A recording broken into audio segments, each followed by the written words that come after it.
আচ্ছা আপন, তাহলে তুই এখানে বস, আমি তোর জন্য খাবারটা ব্যবস্থা করতেছি। হ্যাঁ, আরে না ভাই, আমি কিছু খাবো না রে ভাই। আর তুই বস তো, বস।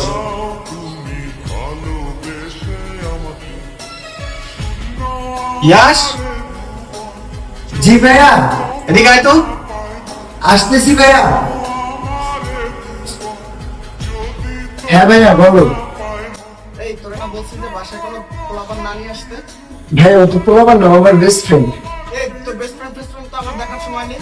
তুই রাস্তাঘাট থেকে ফকিনি টকিনি ধরে নিয়ে আসবি বাসায়, তার উপর আবার এখন এখানে বসায় বলতেছিস যে খাওয়া দাওয়া করানোর জন্য। হ্যাঁ, নিজে ইনকাম করোস যে বন্ধু বান্ধব ডেকে নিয়ে আসি, তারপরে যখন তখন খাবার টাবার ই করবি। নেক্সট টাইম যেন দেখি না বাসায় কোনো ছেলে নিয়ে আসছিস। যা এখনই বেতন কি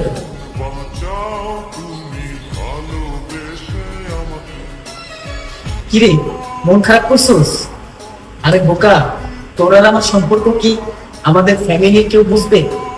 চল নিচে চল, একটা চা খাই, তাতেই হবে, চল।